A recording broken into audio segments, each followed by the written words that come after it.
Good afternoon. Thank you so much for being with us today. Good evening and welcome. I'm Janice Kaminer-Resnick, and it's my pleasure to greet you on behalf of our leadership team, former Congressman Mel Levine and former Los Angeles County Supervisor Zev Yaroslavsky. When we scheduled tonight's program several months ago, none of us could have anticipated the dramatic developments that have unfolded in the region in recent weeks. Once again, our timing feels almost uncanny, and we are grateful to be able to come together in real time to try to better understand events in the Middle East that are shaping our world. We are especially fortunate this evening to be guided by two extraordinary analysts of Iran as we explore not only the current state of the conflict, but also what may lie ahead for the region and for the evolving relationships between the United States and Iran. Dalia Dassa will be introduced more fully by Robin Wright in a moment, but I want to extend a heartfelt welcome now. We had hoped to bring Dalia to America to Crossroads for several years. However, her many fellowships, including a recent Fulbright, made it difficult for her to find the right moment to share with us. We are truly delighted that she is with us tonight, and the timing could not be more meaningful. I also want to note her newly released book, Enduring Hostility. I hope you can see this, The Making of America's Iran Policy. I actually read it, which is amazing because I didn't think I'd be able to make it through such a serious and intense subject. But it's amazing how much she packed into a relatively short and very readable book. It's concise, it's readable, and it's filled with thoughtful and penetrating analysis. Robin Wright, who has generously agreed to moderate tonight's conversation, is one of the most respected journalists and foreign affairs analysts of our time. She has reported from more than 140 countries and has served as a correspondent for the Washington Post, the New Yorker, and NPR, probably more as well. She is the author of several influential books, including Sacred Rage, Dreams and Shadows, and Rock the Casbah. Robin brings not only extraordinary expertise, but also deep historical perspective, and we are very grateful that she is with us this evening. Looking ahead, a brief scheduling note. Next week's program will take place on Tuesday, not Wednesday, as Passover and the first Seder begins next Wednesday evening. There will be no program the following week because of the Passover holiday. So next Tuesday, March 31st, we're going to go out with a bang before Passover. Political consultant, analyst, and always interesting speaker, James Carville, will be in conversation with Madeline Brand, and the topic is Campaign Season is Here, James Carville Unfiltered. He's always unfiltered. That's what makes him so very interesting. And after the Passover break on Wednesday, April 15th, political analyst and author David Frum will be in conversation with Warren Only in a program entitled Democracy Under Stress, Is the Tide Turning? As always, we are grateful not only for your presence tonight, but for your commitment to being part of a community that values thoughtful dialogue, especially at moments like this. Now, please join me in warmly welcoming Robin Wright. Robin? Thank you so much, Janice. I'm really honored to be with you all tonight, and happy Passover. Dolly and I have had an ongoing conversation now for maybe 15 years, maybe 20, about the very controversial issue of Iran. So I'm honored to be moderating her tonight. As probably most of you know, she is a senior fellow at UCLA at the Burkle Center for International Affairs. She is a director of the Initiative on Regional Security Architectures. She was at RAND for 15 years, where she was the director of the Center of Middle East Public Policy. She's written this really important book, and she did some of it when she was at the Wilson Center. She has been working on this as we reflect on this controversial subject now for a long time. So I'm, again, honored to have this discussion with her. So, Dalia, I think we all want to know, first and foremost, what do you think about where we are now in this war with Iran? Yeah, thanks, Robin. It's really an honor to be with you. I'm a big admirer of your own work on this topic and many others, and Janice and Zev and Mel, and what a great group you put together. I guess we could try to be unfiltered. It's a high bar with the list of guests they have on this program. And if I'm going to start very bluntly, I would say I do not think this war is going well. I think this was the phrase often used now is a war of choice. It was very, I think, ill-conceived, not really thought through endeavor, and we're really seeing that now that we're hitting week 4. We're seeing the ramifications play out. I think on the positive side, there's been a lot of operational success in terms of, what the military has been able to take out, the U.S. military, along with our Israeli partners. Certainly, there's been a lot of killing of high-level officials, and of course, the supreme leader being the most dramatic in the first salvo of this war.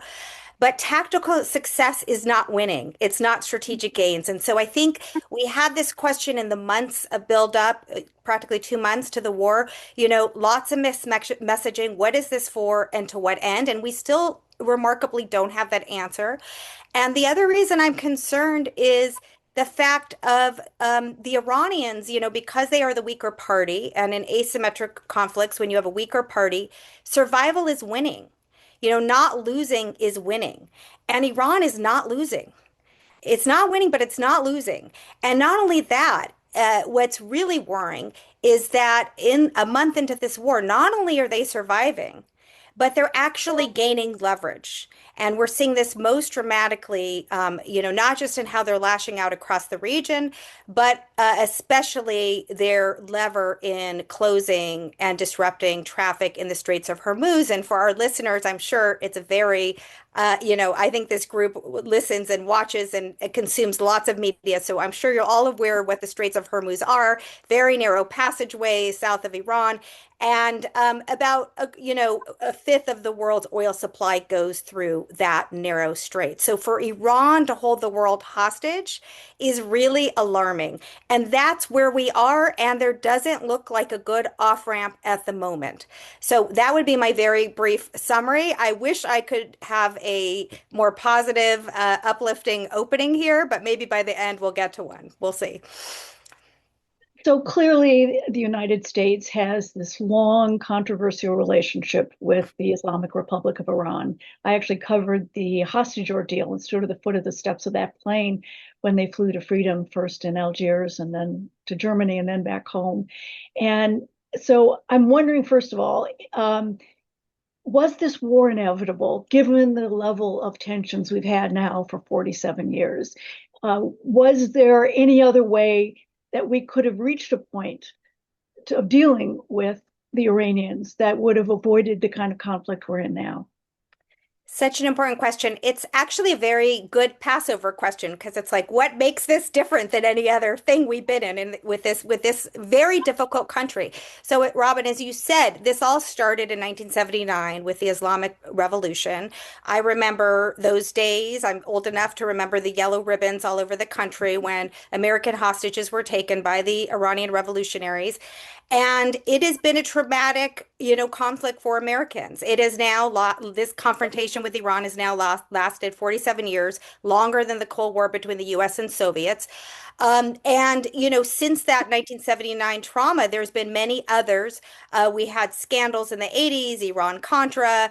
We've had assassinations, sabotage, terrorism, Iranian support for militia groups, and of course the ever-present nuclear issue, especially from the early 2000s. So a long laundry list, and Iran has its own laundry list of grievances against us.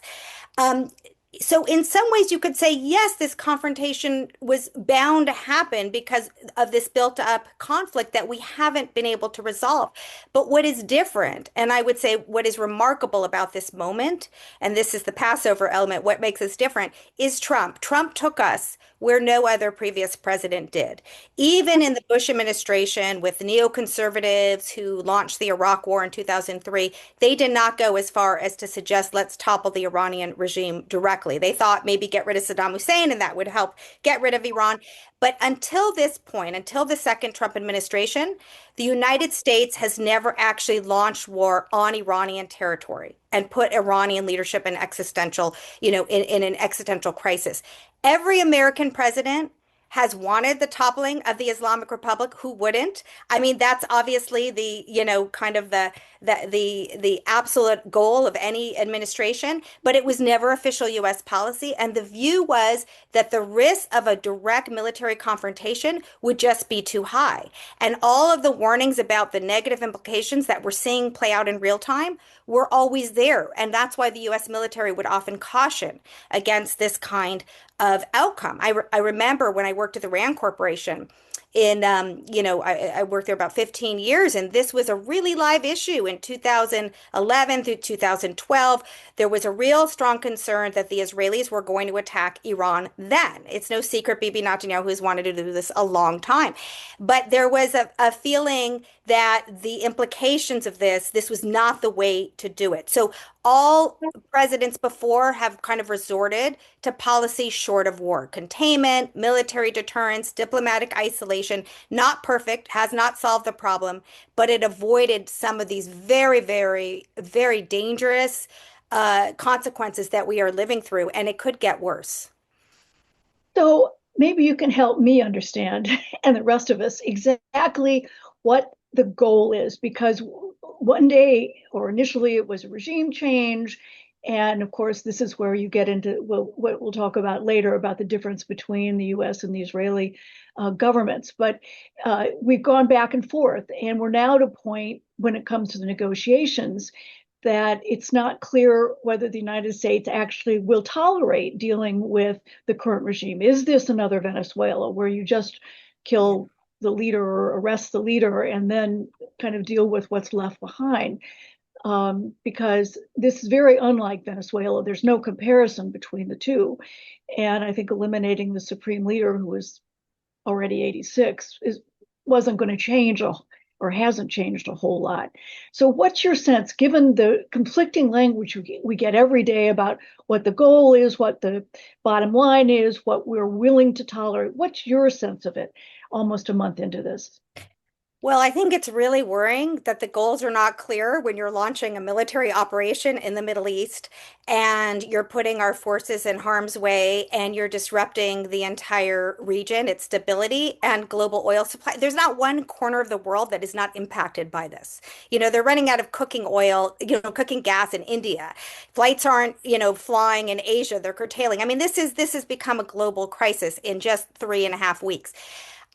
I think it's really worrying. We don't know what the goals are. I would say they seem to be shifting because the war is evolving in ways that the administration did not seem to expect, which is kind of shocking on its own. Again, with all the years, Robin, you and I have worked in this field a long time, and I can't tell you how many war games I've been in and how many reports have been written about, oh, Iran could close the Straits of Hormuz if they face an existential crisis. Iran could hit oil facilities.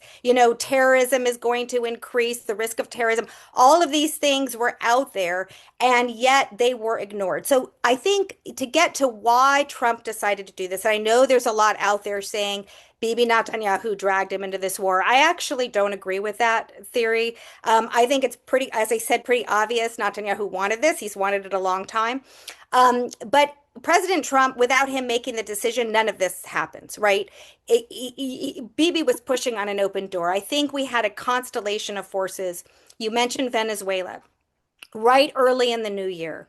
I think there was a kind of an emboldened sense of just a sense of overconfidence in this administration that we can use force at low cost and get the results that we want. So the Venezuela model, the idea is you can launch these low cost wars. After all, President Trump in his first administration killed Qasem Soleimani, the head of the IRGC, this very militant force protecting the regime in his first administration, and they felt they didn't get consequences, right? And then the June war happened, where actually you go further than the U.S. has ever gone in coming into the Israeli attack on Iranian nuclear facilities in June, and they felt, well, not much happened after that. So there was a sense that we can do these things, and what we did in Venezuela, take out the leader, and then you can get them to do the U.S. bidding. As you said, Robin, Iran is not Venezuela.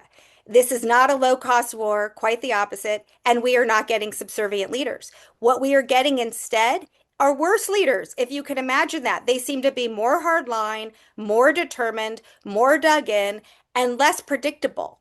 So again, I'm a cost benefit kind of person. So, if your goal is the nuclear in June, I still think that was probably a reckless idea because I think the best way to solve the nuclear problem is through diplomacy. It's not hypothetical. It was done, not perfect, but it was done. So then you could do the cost benefit and you could debate, is this the best deal we could get and so forth. But at least we know what we're trying to get. We don't even know what we're trying to get here. Trump came out of the gate talking about help is on the way for Iranian protests. There were really significant protests in Iran. Robin, you followed the domestic scene there very closely.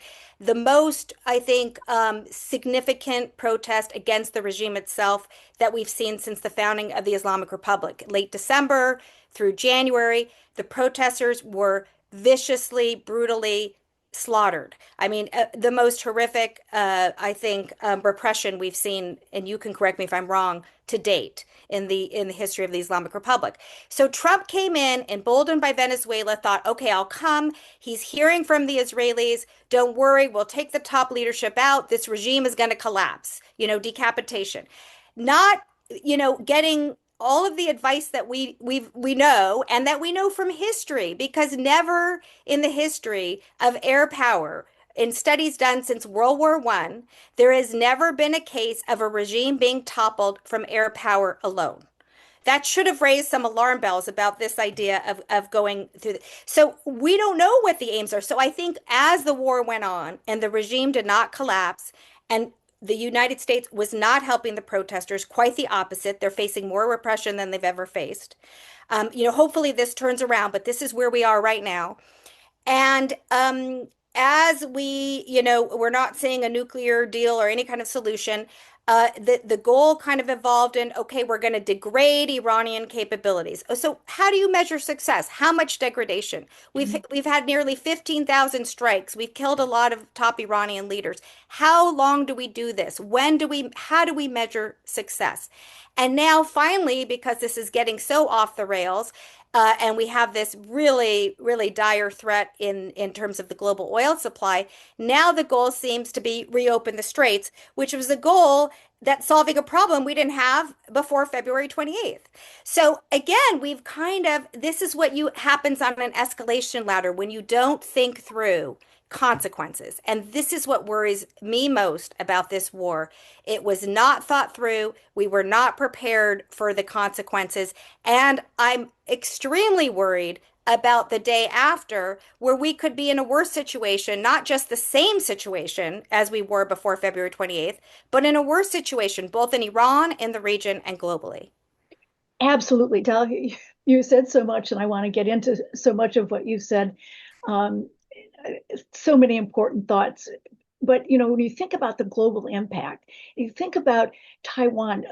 Taiwan gets a third of its liquefied natural gas from Qatar, and 90%, and of course that fuels 40% of their industry, and 90% of our semiconductors come from Taiwan. So you think about the rippling effect, just astonishing. So let me ask you, first of all, what you think of Moshtaba. You talked about the harder line leadership, more dangerous, perhaps, a little bit vengeful right now, after the U.S.'s or the Israelis have gone in and eliminated not just the supreme leader, but senior military leaders, the Ali Larijani, who was a very important former Speaker of Parliament, a close advisor to the Supreme Leader, head of the Supreme National Security Council. This is who's making the decisions. What do you think of Moshtaba? And, who are we dealing with? All great questions, which, Robin, I think you're better positioned to answer yourself. So I'll put you on the hook a little bit. As far as we can tell, somebody is still calling the shots. I mean, there was, I think, a theory that if you disrupt the top leadership, there'll be so much disarray that there will be this kind of collapse. But there seems to be enough coherence that attacks are continuing throughout the region. You're having negotiations on the straits. It looks like someone in the Iranian system is negotiating letting deals with Malaysia, with China, with India, letting certain traffic go through, non-US backed or Israeli linked tankers. So somebody's cutting those deals. So I think the Supreme Leader, the new Supreme Leader, who's the son, I mean, this idea, I'm sure this was remarkable to you, Robin, the whole idea of succession being, a hereditary thing, which was exactly like opposed to the fundamental foundations of the Islamic Revolution. They were trying to counter the monarchy and this idea of this hereditary line, and here we are. But it does seem that the Revolutionary Guards are playing a very big role here. And I think, there's no question the Iranians were planning for this, and they seem to be much more decentralized. There's a lot of decentralized orders, so attacks could continue even without, when you get the top leader taken out. But, I don't think we have great visibility into exactly how things are working. And I think that's part of the problem. I think there's been a lot of miscalculations about how the Iranian system works. I think the Israelis very much were miscalculating this. They thought they understood it. They obviously have great intelligence penetration to kill these people, but they don't seem to have, I mean, like it's crazy the kind of penetration they have. When you look at June, when you look at this, in fact, this war started apparently on February 28th, earlier than anticipated because of operational opportunity. There was intelligence that the Supreme Leader was going to be at a certain place with all these heads at a meeting. It's remarkable they were meeting above ground, and they were all taken out. So they have great intelligence on how to kill them, but they not very good intelligence on what happens once you kill them.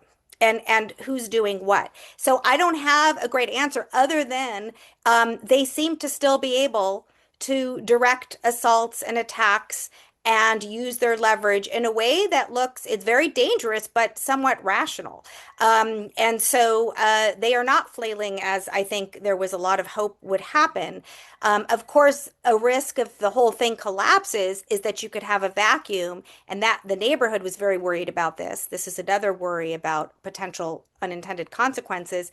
If they do collapse, you could have great spillover across borders. You have a lot of people very heavily armed. The pro-democracy protesters are not armed.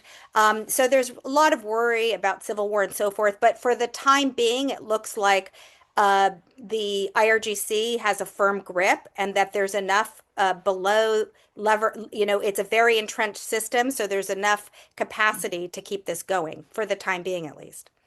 Yeah, they have an incredible bench. And Yeah. true of whether it's the clerics, whether it's the military, or in many ways, even the political system. And I think the person we've seen speak the most, taking every opportunity on Meet the Press or Face the Nation, is the Iranian foreign minister, who, speaks very American English and was the negotiator with the United States during the JCPOA. So let me get to this nuclear question, because to me, it's really interesting. The Trump administration claimed to have obliterated Iran's nuclear program in June, and clearly the Israelis were the key players there. But one of the things that's striking is that there's very little understanding, I think, of the fact that while we destroyed the centrifuges, we destroyed the manufacturers of enriched uranium, that Iran already had almost 1,000 pounds of enriched uranium. Yeah. And those are stored in canisters about the size of a scuba tank. And Iran still has all of that enriched uranium. And the US and the International Atomic Energy Agency believe some of it's near Isfahan, but they're not sure where all of it is. And there was a lot of movement and, the run up to June and then afterwards about potential movement. And of course, I mean, that one question, I guess, is, where are we on this issue of nuclear things? And the second part of that, obviously, is can the Americans or the Israelis take that out without putting boots on the ground, which I think inherently is going to make any kind of conflict much more dangerous. Well, just to start with your last, I think No, I think the answer is no. Without being on the ground, it's going to be very difficult to get that. And we're not just seeing discussion about boots on the ground in terms of the nuclear, but also in terms of the oil facilities taking over a critical island where oil production occurs in Iran. This is very, very dangerous stuff to go in on the ground in Iran, which was, by the way, President Trump promised that no, this is not going to be. And many of his advisors said, oh, all of you so-called experts, they don't love experts. All of you experts are saying, that this is going to be like Iraq and Afghanistan because we're not going to go. But they're like, this is not Iraq and Afghanistan. We're not going in on the ground. This is easy. Iran's on the ropes. Israel's been degrading them for 2 years, which they have been doing very successfully. And just so many miscalculations. But when you go into the ground, the risk for casualties are very high. You could have a horrible situation. You could have hostage. We could be back to it. Can you imagine again a hostage situation with Iran nearly half a century later, and here we are. In that this would be incredibly horrific situation. And also, just I like to look at studies, and I mean, I think data is useful. And if you look at studies of ground operations, very good political science studies show that 95% of terrorism in the world is a response to ground invasions. Local forces fighting back against what they perceived as as an invasion of their own territory. I think the risks of extremism and terrorism have already increased significantly. So that's the second part of your question. In terms of where we stand on the nuclear and that enriched about the 1,000 pounds sitting there, probably under Isfahan, one of the major nuclear sites.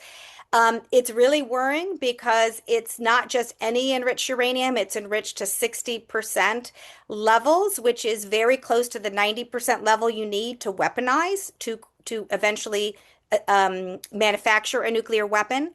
That said, you still need months, if not up to a year, to produce a nuclear weapon. So yes, while I think it's concerning, and this is why ripping up the nuclear deal was not good, because we lost visibility. We don't have the IAEA in the country, so that is the organization that should solve this. They're the ones who should reclaim that capability and oversee it. So I think this is a real concern that we just don't know what's happening. We don't know if there's other sites. All of that said, none of this was an imminent threat. Before February 28th, I mean, yes, President Trump used the word obliterated. That's his kind of characteristically, bombastic language. And obviously it was not obliterated. It's there. And by the way, you can't kill every nuclear scientist in Iran. It's a country of over 90 million people, very smart, educated population. And I am sure there are many more nuclear scientists with the know-how and the capacity to do this again. And the real worry is they are more incentivized than ever after being attacked like this. The country is being bombed. This is, Robin, you've been in Iran. This is unprecedented to have bombing in the middle of, since the Iran-Iraq war, since they were bombed by Saddam Hussein. Civilians have not faced bombings like this. So any leadership is going to be very incentivized to eventually acquire a nuclear deterrent. But I'm not in the alarmist camp on that. It's not imminent, but it's absolutely still a major worry. So where do we stand when it comes to this issue of protests and alternatives? Because that was the pretext originally for intervening. And as we've seen, Iranians have not taken to the street, obviously, given the dangers of actually walking outside. And of course, you don't know who you're living next to or what is being hidden in the apartment block next to you. So I think everybody's a little bit nervous about everybody being targeted. But is there a way that this military operation actually ends up igniting, encouraging the kind of change in the Islamic Republic or the end of the Islamic Republic that the administration, I think, had counted on? Well, we're certainly not seeing it yet. We're seeing quite the opposite. You know, we saw these major protests before the military campaign. After, not so much, as you say. I mean, people are hunkering down in their homes. You could imagine they don't have bomb shelter. They weren't prepared for this kind of bombing. I mean, people don't have bomb shelters. Just hearing from people within the country, and of course, they've been in an internet blackout this entire time, unprecedented blackout. If we really want to help the Iranian people, we need to help communications. Lots of other ways we can help the Iranian people than dropping bombs on them. But the people suffer the most because they're still getting the repression, right? So you get these militia forces, this besieged forces that are kind of monitoring the population. Now they're looking everywhere for collaborators, you know, people who might be helping Israel or the United States with intelligence. So they're really under strain, and yet they have to see family members and they have to pass these checkpoints, and these checkpoints are getting bombed. So now they're afraid to like move across the city and different places. I mean, this is just kind of a flavor of what's actually happening on the ground from the information we're getting from just average people of what they're facing. So you know, there was worries that when you hit a country externally, you bring them together and there could be more nationalist sentiment. There's so much hatred for this regime. It's clear it's lost its legitimacy after all of these years. And that's why we saw the kind of protests we did. But when you're getting hit from an external enemy, you still hate your own government, but you are not welcoming the forces that are bombing your country, ruining your infrastructure. They're also not celebrating that kind of way of helping them, so to speak. So I think the Iranian people are the ones who are really probably the biggest losers in this. And Robin, I don't know what your thinking is, but obviously it's the most tragic thing because it's a country with so much potential.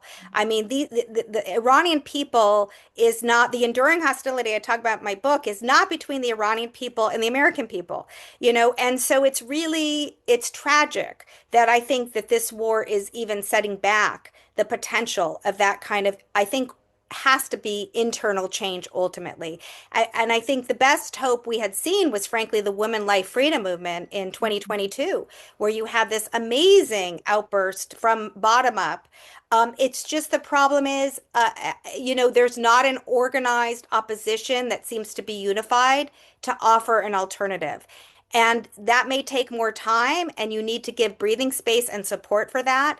But in the middle of a war, that is not an ideal environment for that kind of development. You know, in my view, I hope I'm wrong because that would be the best outcome to have a pro-democracy future for Iran. Obviously, we all want that.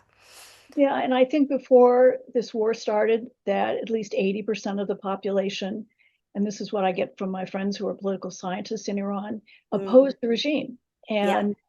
And that makes it very hard to, you know, invoke yourself in a way that they can only do that. They can only use force for so long. And we've seen the recurrent pattern of protests over gas price hikes, you know, economic issues, personal freedom issues. And the common chant in all of those since 2017 has been death to the dictator. And that's a very pointed message about the leadership as well as the system. So, you know, one of the questions is there a democratic movement, a civil society, an obvious alternative? And there's been talk about Reza Pahlavi, who's the son of the deposed Shah of the very short-lived Pahlavi dynasty, which was not the most it was pro-US, but it wasn't very democratic. And he lives outside Washington, D.C. Do you think that he has the following, the legitimacy, the organization to be an alternative? And if not him, do you see signs of whether it's among the young women who, for the first time in history, by the way, ignited and led either a counter-revolution or a revolutionary movement? So first on Reza Pahlavi, and then, you know, that sense of, are there Nelson Mandelas in Iran? Are there people who are in prison now, who have been the voices of dissent, who might provide leadership either singularly or together with others? The honest answer is we don't know. I don't think I'm sure there are, a Nelson Mandela. I'm sure there is that capacity there. I always bet on the women. But wherever it comes from, but we haven't given much breathing space and support for that. And I think the idea that you're going to get a dissident, an exiled former crown prince from the outside to come in, have the legitimacy that would be necessary. Certainly, he's very popular, popular in the diaspora. He's increasingly popular. He actually came out and called for people to go on the street, and many did heed his call and went out on the street, and then they got killed. And help was not on the way. And so I think, there's even President Trump has questioned. He's clearly getting some intelligence suggesting that Pavlovich may not likely have the support within the country to really offer a viable alternative. There was also an attempt during the Women Life Freedom movement to create a coalition of outside opposition forces. And that fell apart. There was just not an ability to get a cohesive opposition that could come in. So again, I think we don't know. I think the best hope from any of the experts I follow that really do track internal developments closely would be having someone from within, but you need to give them the support to have a real ability to mobilize mass forces and so forth. We're not seeing it yet. But again, it's going to be difficult in a war situation for that to happen. So I think that's something to watch for, and maybe some hope in the future after this, so the dust settles, so to speak. So we'll get to all of your questions in just a minute, but just one point on, first of all, there are two women who have won the Nobel Peace Prize since 1979, and one of them just 2 years ago, but she has languished in jail. And one of the things the regime does is when she and others send out communications through families, phone calls, through lawyers that say, we need support or we're against the regime, that then they get, additional prison sentences. And the other point is that one of my favorite analysts said, yes, there are Nelson Mandelas, but there's no equivalent to the African National Congress, which had infrastructure, which had, a long-standing set of goals that was a known commodity, that once Mandela was freed, there was a party.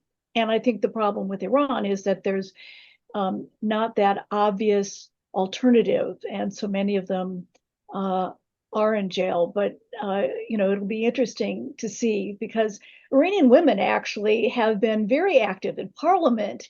They've won awards at Cannes for films, and they had a female vice president before we did. So this is again a society that is so rich in culture, that dates back 5,000 years, that and that most Iranians really like the United States. I mean, my Iranian friends have seen American movies before I do, through whether it's satellites or the kind of illegal satellites, or passing around. But anyway, they're very literate and thoughtful. And my feeling has always been that Iranians know far more about us than we know about them. Yeah, that's a great point, Robin. I think that's been, and one of the themes of my book is just how little visibility we have, understanding, because we haven't had contact for nearly 50 years. We don't have an embassy, we don't have a diplomatic presence. And now with current visa bans, we're keeping Iranians out of the country, so we're losing even more engagement, and it's a tragic situation, and it's not going the right direction. This war is certainly not. You're not seeing a lot of women among the leadership that's rising up. You're seeing a lot of very, very hardened men who are really quite dangerous at the moment, and and more, I think. Potential opposition leaders or movements are going to just face more and more repression, unless something changes. We'll have to see. Again, we think we should preface all this by saying, this is a story in progress. This is very unpredictable. We are in new territory. This has never happened before. And we haven't learned the lessons of Iraq and Afghanistan. Yeah. that we didn't win militarily, that we spawned Right. ISIS because we had imprisoned so many and, and made political life so difficult for Iraqis to actually establish their own democracy. So before I get to the questions, and there are several from this audience, I'm curious. Let's say diplomacy in some way works, that you have JD Vance going to Pakistan or wherever this weekend, meeting with an Iranian, they come up with a plan to at least stop the fighting. When you look at the day after, whether it's, immediate or it's sometime down the road, how do you envision, is there the kind of diplomacy that will stabilize the situation? They may end the attacks, the killing, or the whether it's on Iran or on the Israel and the Gulf states. But how do you see the day after, given the history? I'm worried. First of all, in terms of diplomacy, I don't think we're talking about a resolution to the Iran problem. This is not going to be a peace deal. At best, as you said, it could be an end of the current fighting. But even if we get back to a status quo we had before February 28th, um, it's likely to be a worse status quo. It's likely nothing stays in place in the Middle East when you disrupt it like we are with this military campaign. We may have a situation that really is worse, where we have more hardened, as I said, Iranian leaders, more vengeful, more determined to seek revenge. After all, the supreme leader was killed. This was a major development. Among others, Larijani and other prominent officials, very entrenched in the regime for many years. Um, and now they have the lever of the Strait of Hormuz. They didn't have that before. I mean, the feeling was and they are the weaker party, but weaker parties have levers. And as they say, the enemy gets a vote, right? Trump cannot just say, I'm ending this war because we won. He already said we won. He said we won on day 3. He's still saying we win. We've won, and yet here we're going, right? And he's like, trying to show that there's some kind of deal, and maybe it was to influence the oil markets. Who really knows what's going on there? But it's not clear what deal we're talking about. And meanwhile, even if we get to an end of bombing, the Iranians are now not just wanting to survive, they're asking for more. They're saying we want control over the straits indefinitely, which would be against international law because it's international waterways. So there would be pressure on the Iranians to let up there. But they're also saying we want reparations. We want guarantees that we're never going to be attacked again, because what the Iranians are worrying about, probably accurately, is that they will never have a good night's sleep, right? The Israelis, whatever Trump does, they will have a target on their back forever. And so this idea that just like in June, it really wasn't over, right? And so it was just preparation for the next battle, like the one battle after another, since it's an Academy Award, season. That is what this is between US and Iran. One battle after the other. June was a battle, not a war. It was a battle in a multi-year war. And so there is the concern that the Iranians want to send the message that you will pay a high price if you do this again. So even if President Trump says we won and we're going to cease hostilities, and the Israelis are bombing what they can now, well, it's still, so they can degrade what they can in case this happens and hostilities stop. The Iranians may not play ball, and they may keep going, and the Israelis may keep going in Lebanon. So I'm not too optimistic. My biggest worry is what you refer, and I've written about the day after issue, is that not just you have more difficult and vengeful leaders in Iran and more repression, as we've discussed, but you have more extremism in the region. You have destabilized oil markets and supply chains that affect not just oil prices, but food security in many countries, among many other ripple effects. And globally, that adversaries like Russia and China are gaining from this. I mean, Russia got sanctions lifted on them because of this crisis. The Ukrainians are worried about the interceptors protecting them getting moved to the Middle East. The U.S. moved a battery defense, missile system from South Korea over to the Middle East. These are our allies in Asia becoming more exposed to China. China, of course, doesn't like high oil prices, but they're cutting their side deals with the Iranians and still getting some of the oil. And meanwhile, it's the US that's losing credibility with the Chinese not having to lift a finger. So I'm really worried on all these levels in terms of what's going to happen in Iran, what's happening in the region, what's happening globally, that we are going to be in a worse position. And again, we get back to where we started. Nobody wants this system in Iran to continue. It's been a major stumbling block to progress, stability, prosperity, all the things that we should want, that people of Iran want, that we want. But it's always the question of how we do it and doing it smartly and approaching these things. And foreign policy is hard. There's no simple solutions. There's no silver bullets. And so my biggest worry is we open this can of worms that's going to be very difficult to contain. And the sooner this thing ends, the better, because the longer it goes on, the more these negative impacts just get worse. So you said that the Iranians will feel that there's a target on their back, but I suspect the Israelis will worry about that too. And Yeah. I want to get to, there's so many good questions, but just one reflection. I lived in Lebanon for 5 years, and I remember the Israeli invasion in 1982, and that led to the creation of Hezbollah because it mobilized the Shiites who had originally welcomed the Israelis because it moved aside the Palestinians, the PLO. But as they kind of took over that territory, that led to the alienation of the Shiites and the creation of Hezbollah. And of course, we're still dealing to this day, even though it has been degraded too, and it is still fighting ways that none of us had anticipated. But let me get to David asked a very good question. Joint Chiefs of Staff Chair General Dan Brazen-Kane and CIA Director John Ratliff are two U.S. officials who would have been expected to speak truth to power and hold back Trump and Hegseth from starting this war of choice. Why do you think they've held back?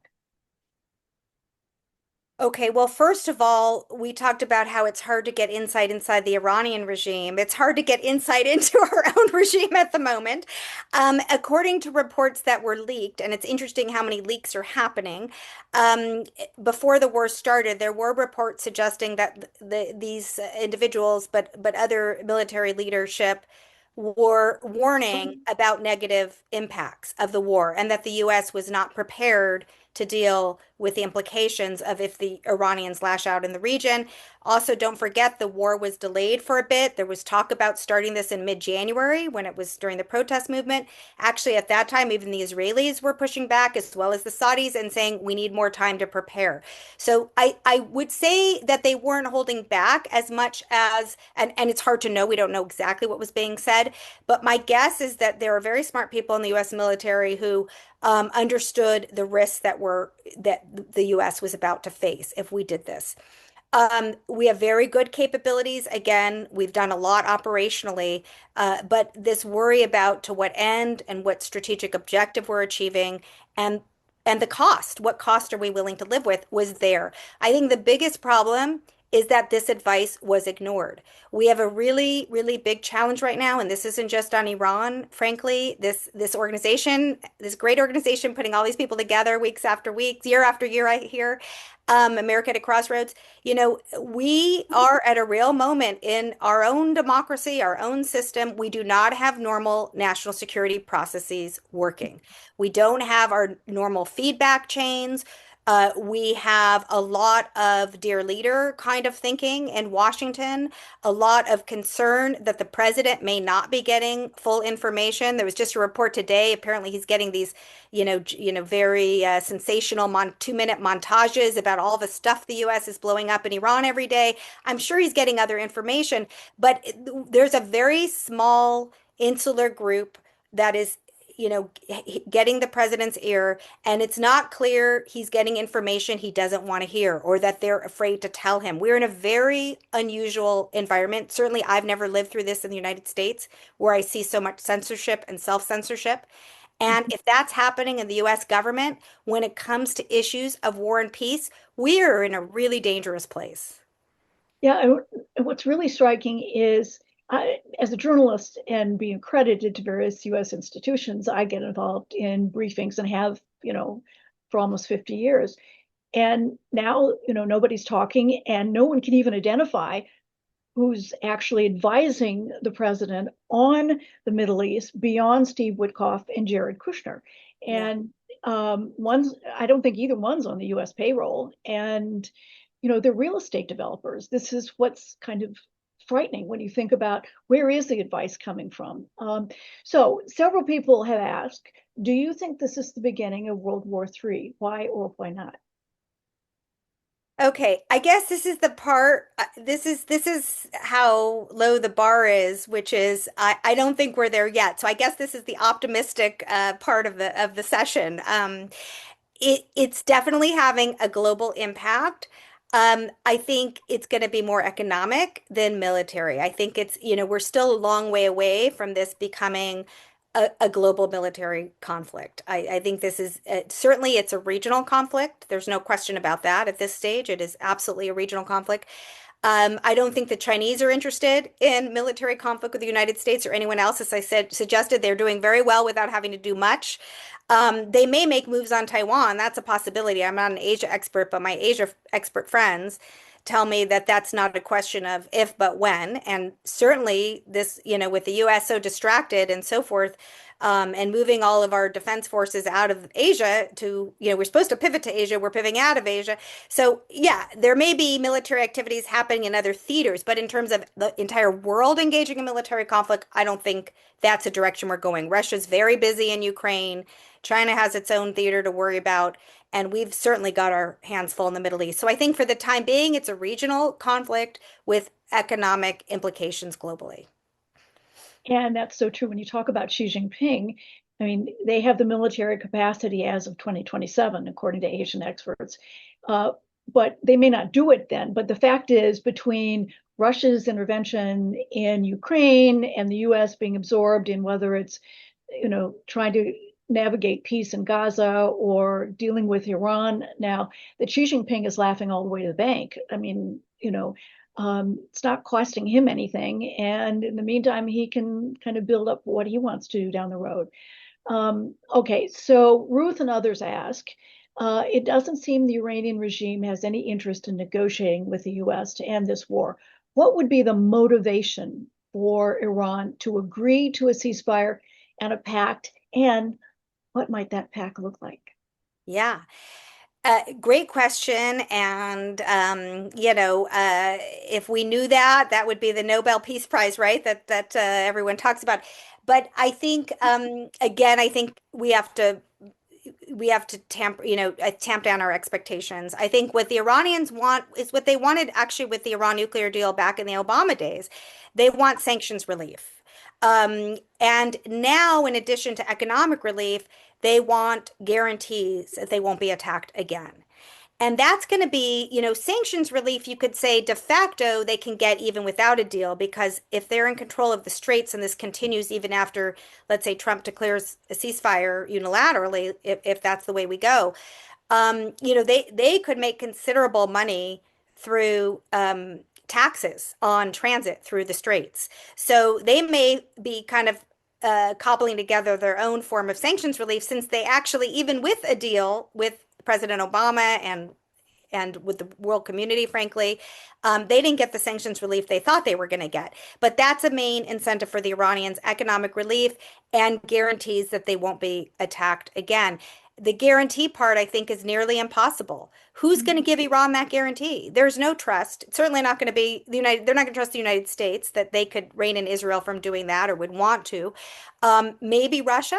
Is that the world we're getting to, where we have to depend on Russia to provide guarantees against?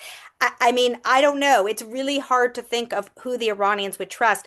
I think we may need to think less about kind of a deal that's really going to solve this, and a muddling through to just prevent this from getting worse.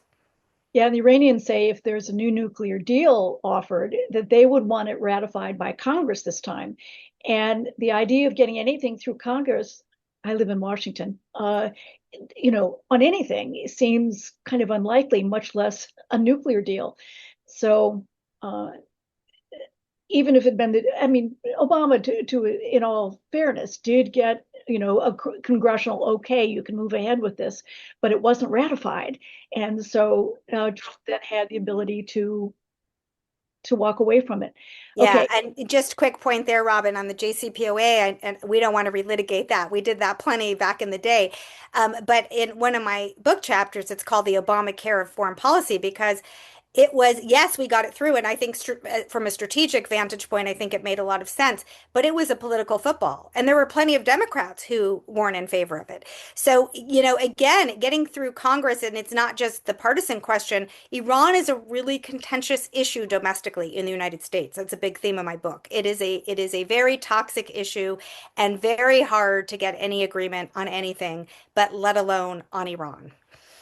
so we're winding down. It is such an interesting conversation. I'd love to continue it, and probably you and I will. Yeah. But Ron asked an interesting question that I actually want to put my 2 cents in on too.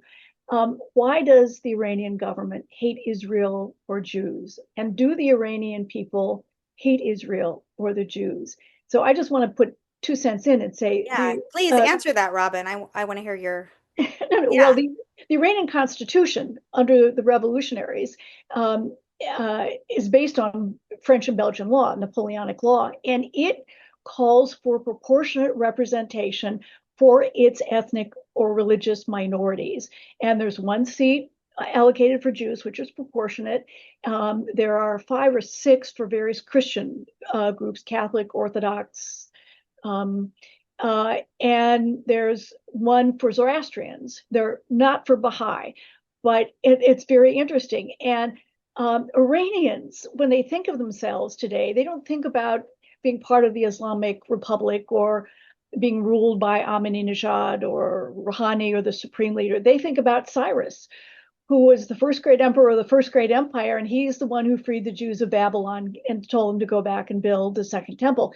So, this is where Iran still has the largest Jewish community in the Middle East outside of Israel, which is, always interesting me. And I go to the temple, I go to the Jewish Society in Tehran and the synagogues in Tehran and Shiraz. And so I actually care about, I've been to the kosher butcher, I care about these issues.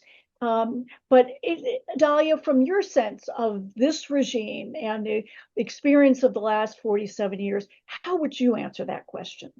Well, I think, again, from a people perspective, you answered it perfectly. From a leadership perspective, the anti-Western, anti-Israel, anti-American ideology was foundational to the Islamic Republic. That said, there's a lot of differences among the leadership. Some people argue that doesn't matter. The supreme leader calls the shots. But there were times in the 90s where there were moments when it got closer where the Iranian leadership said, well, we can accept what the Palestinians accept. But they always found it so useful. But they were shut out of the Madrid process. And then, of course, they supported groups that sabotage the entire process with terrorist attacks, especially in the late 90s in Israel after the assassination of Yitzhak Rabin. So they've been a very bad actor there. It's been a very integral part of their kind of ideological calling, and also a way to galvanize support over the years, because being anti-Israel was traditionally very popular in the region. Populations are very anti-Israel. And leaderships are not, increasingly not, but populations still are. And Gaza certainly hasn't helped that. That was the so-called resistance theme of the Islamic Republic. That has died over the years, especially when the Iranians supported the Assad regime and they alienated a lot of the publics in the region. And at the end of the day, they're Shia in a majority Sunni region and so forth. So I don't think it carries the same weight it used to. But of course, when you have leaders like Ahmadinejad talking about wiping Israel off the map, that's that it's understandable why the Israelis feel this is a serious problem. But there are other, and you know this, Robin, other Iranian leaders who are more pragmatic. And I think, if you could ever get to a point, and there was a point actually in the 90s, even when it was right after, not long after the revolution, the Israelis actually dealt with the Iranians. They sold arms to the Islamic Republic. The Israelis were behind and worked with American U.S. officials in the Reagan administration to sell arms to the Iranians. So when the Israelis want to be, they can be pragmatic, and put the rhetoric aside and see who can we work with. So it's not to say this isn't disturbing. The rhetoric has to stop, but I think there are areas where if we can get away from this war footing over time, and it's going to take a long time at this point, that maybe there's a possibility of rapprochement over time. But again, I think we're probably as far from that as we've ever been at the moment, unfortunately. Okay, we got 1 minute, and I'm going to have some very fast questions Yeah. from Alice. You both agree that the war is not going well from the U.S. viewpoint, but given all of that, what would you suggest now? Yeah. I would say stop it now. And I know that risks leaving a more dangerous Iranian leadership and a lever over the straits, but you could have a lot more loss in blood in our treasure. It's like $2 billion a day to launch this war, and we could still be at this point in 6 months. If we go to further escalation, we're going to get trapped. We're going to get mired down. So I do cost benefit, and I would cut our losses and stop it now and try to use the region to build some communication and try to get back to some diplomatic path out of this mess to a better outcome. But I really do think every single day this war goes on, the costs are getting higher.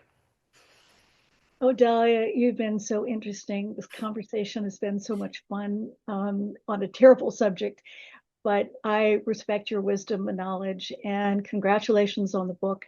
Thanks, Robin. I hope others get to read it and kind of understand the huge stakes and the potential for relationship between these two countries, because in many ways Iran is the most important geostrategic property outside of Israel when you look at any of the three regions it borders. So thank you, Dalia, on behalf of all of us. Thank you for the audience.